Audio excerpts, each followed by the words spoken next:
Okay, now we are going to play with RDS. So let's go to the RDS service.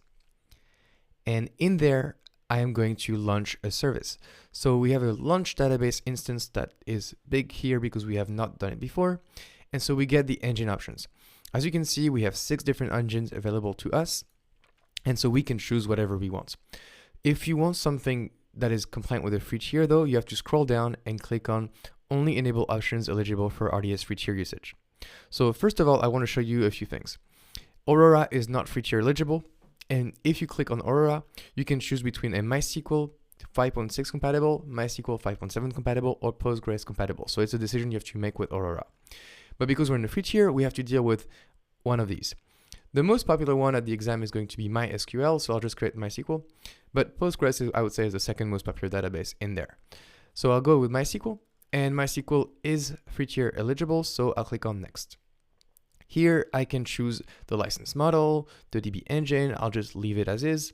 And for the RDS free tier, it says it has to be a DB T2 micro and it has to have 20 GB of storage. So we'll just go along with this. We'll say DB is T2 micro. And as we can see, because we are in the free tier, we cannot set up a multi-AZ deployment. But if we wanted to have a multi-AZ deployment, we could do this. And this is to basically provide high availability. The storage type is going to be SSD, and we're going to allocate 20 GB just because it's what the free tier allows us to do. Now we have to define a DB instance identifier, and that is for the DB to be unique across all the DB that we own for our AWS accounts. So we'll just call it my first DB. We'll say my first MySQL because it's a MySQL database. And then you have to say a master username. So I'll just say Stefan, and then the password you want. So you just put whatever you want as a password. Just make sure that you remember what it is. So my username is Stefan and my password is password. Click on Next. And then I have my virtual private cloud. So here is, I'll say you go into my default VPC. And for the subnet group, we'll use a default one. Now we have to set the public accessibility. And so basically we want to say, are we able to connect to our RDS instance from outside our VPC? So if I was doing a production database, I would say no and only allow my EC2 instances to connect to my RDS database. But because I'm doing a demo here and I want to connect from my computer to the RDS database, I will say yes. And that's very important to just know this. Now for the AZ zone, we can say a preference where we want it to be, but so far we have no preference. And then for the VPC security group, we'll just create a new one, which will come with the right options, by the way. Now the database name, you can say whatever we want. If no database name is specified, then no initial MySQL database will be created. So we'll just call it MyDB. And the port is going to be 3306, which is standard for MySQL. And the parameter group is this one, and the option group is this one, and we're good. As I said before, now there is a way to authenticate using IAM within the database, but for now we'll disable it. We'll just use it using the good old username and password type of thing.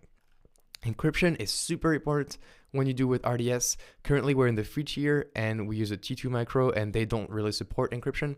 But basically, if we wanted to enable encryption, this will be for encryption at rest. And as it says here, it will be using KMS, so the key management service. And basically this will ensure that our database data is encrypted at rest. It's super important. This is just a one click to enable it. And this is quite a popular theme at the exam. For backups, as I said, backups are enabled by default, and we'll say, okay, I want a 7-day retention for backups, but as I said, we can go all the way to 35 days, and we can actually decrease it to 1 day as well. The backup window, you can select a specific time if you wanted to know that you have less load on your database during such times, but for now, we'll say no preference. Finally, we can enhance the monitoring, but for now, just leave it as disabled because we don't need it. And you can export all the logs, etc., etc. So as you can see, there's a lot of options happening here, but you can have to go through this list. They're quite intuitive, each of them, and they're well described, but so far the defaults work just fine for us. Now, as I said, because RDS is a managed service, we're able to have maintenance windows, and basically Amazon can upgrade for us some minor version upgrades. So we get security patches going on by Amazon directly onto our RDS. We don't have to do anything. And again, when we do a maintenance, we can define a maintenance window and we can say a specific time when we like the maintenance to happen. Otherwise, we say no preference. When we're ready, we click on Create Database. And at the end of this, our database will be creating. As you can see, it says your instance may take a few minutes to launch, and that's true. It usually takes quite a long time. So what I'll go is stop the video and get it back when the database has been created. So while my instance is still being created, I want to show you a little SQL program I like, which is called SQL Electron. And SQL Electron is basically a DB client for your database. And so it works for Linux, Macs, and Windows. That's why I like it. And it gives you a GUI, so a graphical user interface, to connect to your database. So I invite you to download the GUI and then install it on your computer. Basically, you go onto this GitHub page, and here, if you're on Mac, you use the DMG. If you're on Windows, you use the Win package. And if you're on Linux, you can use the SH package or the Debian and RPM. So once you download it and install it, after this, my SQL Electron is installed, and I click Add, and here I can add a connection. So I can connect to my RDS database, and just a name for it, and I created a MySQL database.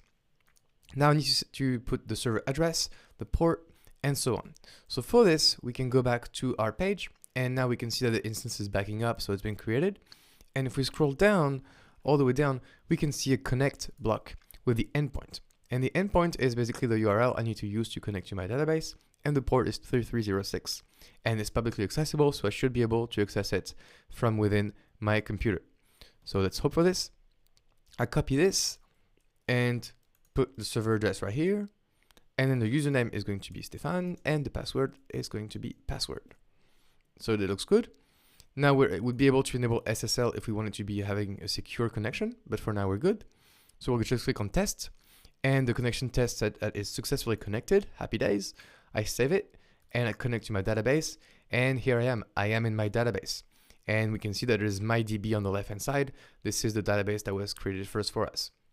You don't need to be a SQL expert to use MySQL or database, but this is not a course about SQL anyway. So as soon as we're connected, we know everything worked, and that's about it for the hands-on. Okay, what you should know about is that all the connections and options you had when creating this RDS database, the fact that there's a security group that was created for your instance, and you can click on it to go and see the details of your security group. So we can see that it authorizes my IP on the port 3306, which is good. And you can see all the network and security configuration, if you have backup, if you're multi-AZ, etc., etc. So this is quite nice. The last thing you can do is do instance actions. And as you can see on the right-hand side, we could stop it, reboot it, and create a read replica. So if we wanted to create a read replica, we could just click here and have a second database that we can connect to just for reads. We can also take a snapshot to basically take a backup on ourselves, and then restore to point in time using the backups, and migrate a snapshot if you wanted to move the snapshot away into another region. So I hope that was helpful. That was a quick overview of RDS, but we're able to create a database, MySQL, connect to it using SQL Electron, and basically this is a database that's available for our applications to be used if they need to have one. Okay, so that was it. Hope you enjoyed it, and I will see you in the next lecture.